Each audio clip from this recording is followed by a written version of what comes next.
In 2025, I am introducing a new series called Big Sister Talks, where I talk to you about life changes, milestones, and life events, and the advice that I would give to someone who I love and care about how to handle it and the things to keep in mind. If there is a topic that you would like me to cover, feel free to leave a comment down below or DM me on Instagram.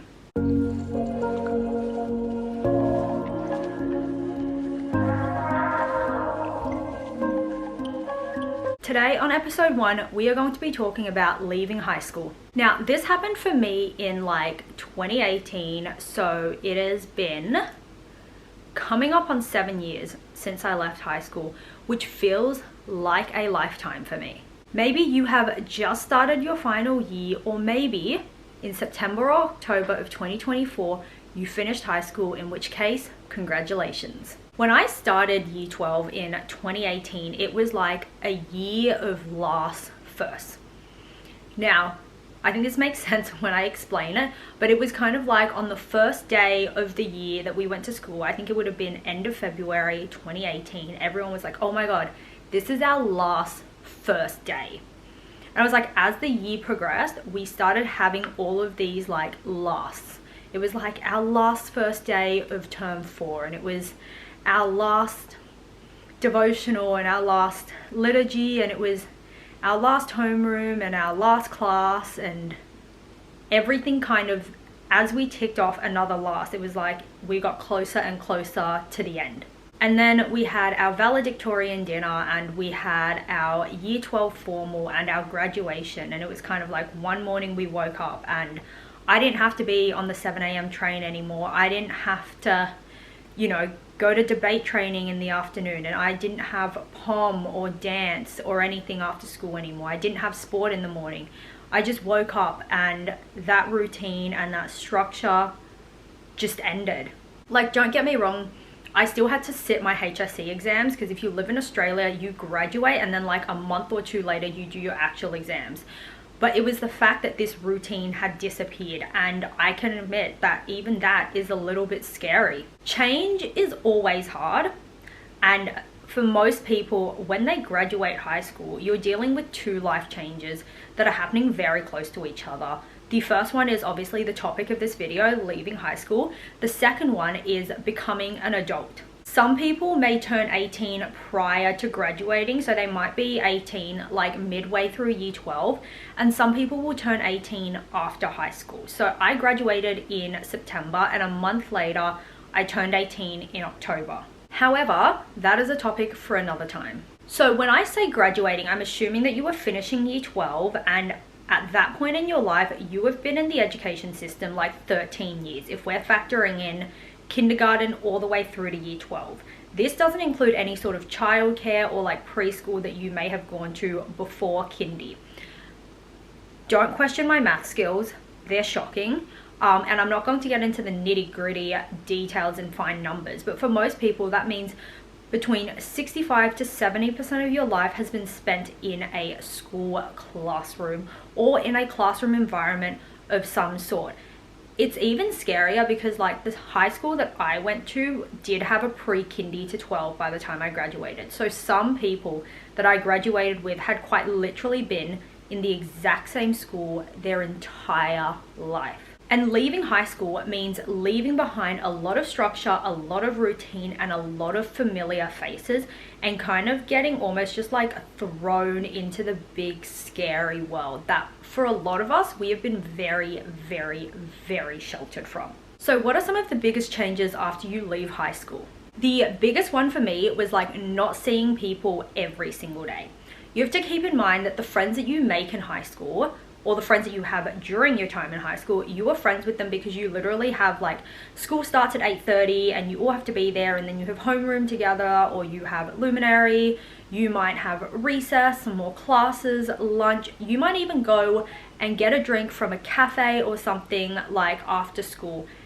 That's all going to change. Once you graduate, it's about finding time to meet up, but accommodating not just everyone's schedule, but everyone's budgets. Everyone you know is probably going to start choosing a path post high school, and it might be very different to you. If you live in Australia, up until you graduate, everyone's kind of on the same path. You're either working towards your higher school certificate or you're working towards your international baccalaureate's diploma if you attend a school that offers it. Once you graduate, the world is quite literally your oyster. Like, you could go to uni, you could go to TAFE, you could do an apprenticeship, or you could do a gap year, you could go traveling, you could get married and become a stay-at-home. Like, the possibilities are endless, and your friends' perspectives of success will differ from yours because, one, there is no one route to the same end goal, and two, everyone's idea of what success looks like to them can be very different. One person's vision of success might be to make $1 million. Another person's idea of success might be to get married and have kids, or to travel the world, to tick off those bucket list countries. Someone could be striving to simply get a full-time job and pay the bills. Whatever your vision of success is, and no matter how it differs from the people that you know, the most important thing to remember, and this goes back to being a good friend, is to always cheer them on and celebrate their milestones with them, whether you think they're milestones or not. Because again, everyone has a different vision, everyone has a different idea of success, and everyone has a different timeline. Everything I say is like based on a lot of my personal experience, but the school that I went to offered both the higher school certificate and the international baccalaureate's diploma. So our decision on where we wanted to go post high school kind of started in year 10. In year 10, you basically sat down with your parents and a careers advisor and you looked at which path was the best for you or which path you wanted to take.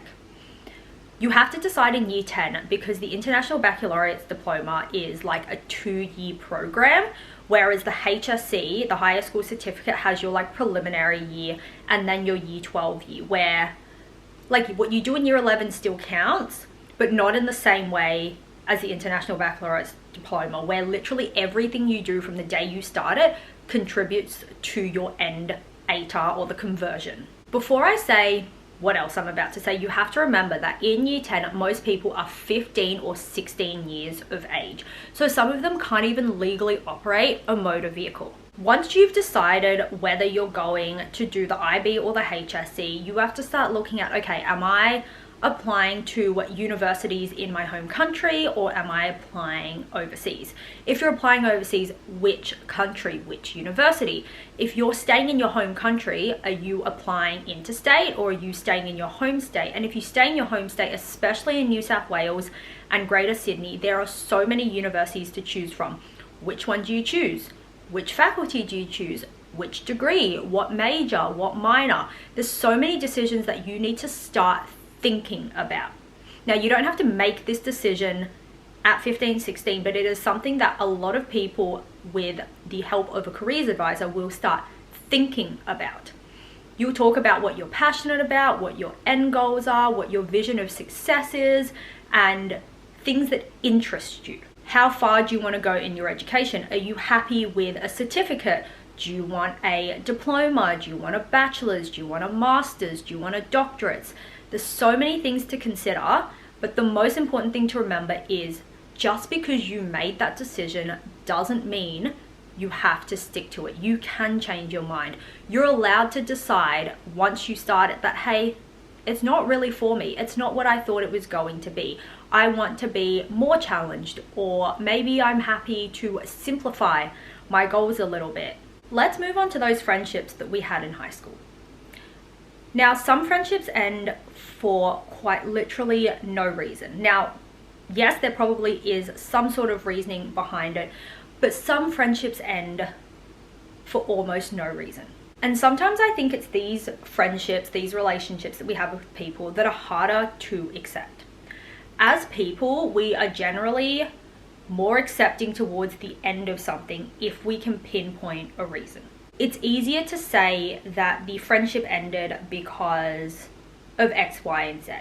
It's easier to say the friendship ended because they did this to me. It's easier to say that the friendship ended because she used me or he used me or this happened. But sometimes people just grow apart and they drift and it ends. And as sad as it is, we kind of just have to accept it. I know that this is the case for me and so many people that I know personally, where some friendships just fizzle out. You know, we had a great couple of years in high school and we went out into the real world and it didn't happen. It just ends. There's no fight, there's no reason, and in a lot of times it's harder to get closure on a friendship that just stops. I think for me, the most important question to ask is, am I willing to rekindle a friendship should our lives cross paths later on? And for me, the answer is pretty much always yes. There are a few friendships that I think I've gotten to a point where I'm like, they're not worth keeping, not because anything went wrong, but because based on what I know now, I don't think our lives would ever align again. But for a lot of the friendships that ended, I would be more than happy to rekindle. I think it comes down to how good that friendship was. Relationships take time, relationships take effort, and even in some ways, relationships take money. You have to remember that once you leave high school, everyone is in very different financial standing. And what I mean by this is, you know, when you were in high school, if your parents said you could go to a movie, 9 times out of 10, they were the ones giving you money for that movie ticket, for the popcorn or whatever. But once you leave high school, money comes into play a lot more than I think we would like to admit. A lot of the events that you plan will be around people's budgets, and there will be certain activities that friends may say no to, they may shy away from because they don't have the funds for it financially. They may want to be there so much, but they can't. For example, like weddings. Weddings are already expensive to attend when it's like a home-based wedding, like in your home state. Destination weddings, you are looking to drop a minimum of like $6,000 to $8,000 because you've got to factor in flights, hotels, activities, presents, clothing, all of that. And sometimes, you know, finances are a factor in the end of a friendship. Not because anyone was financially abused, not because anyone was taken advantage of, but because two people have very different ideas of what it means to hang out.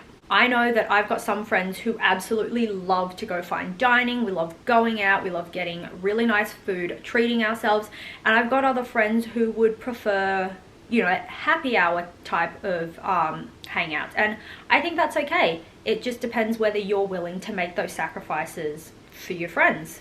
You will also occasionally run into people that you went to school with, whether they're from your cohort or the cohort above or below you, and it always is really awkward when it first starts happening. I remember graduating and people would see me and I wouldn't see them, and it would be this like stark moment when they were like in front of me and they're like, hi, and you just have to remember that sometimes a somewhat familiar face and a friendly smile is definitely going to help in a somewhat very big world. So what can we learn from this? For the amount of time that you have lived so far, this is a huge milestone. For a lot of people, it is the biggest milestone. So first, congratulations for making it through 13 years. However, there are a lot of big changes coming your way. You have gone from having your teachers tell you what to do, your parents telling you what to do, because you took the classes you did because a careers advisor advised you to. You went on the excursions you did because your parents signed the consent forms. You had the friends you did because you saw each other 5 days a week at school and probably shared a lot of classes. Now you have to decide by yourself, maybe with the support of family and close friends, but you have to decide what's next. Is it university? Is it TAFE? Is it straight into the workforce, or are we taking a year off? Are we keeping the same friendships that we had, or are we establishing new ones? You have to go and find that job, you have to dress for that interview, and maybe you've got some bills that you've got to start paying. Whatever the changes are, you are the one who has to ultimately make the call. And a part of growing up is learning that you have to deal with the consequences of the choices that you made, whether they're good or bad. And just like that, you're a little bit more ready for the real world.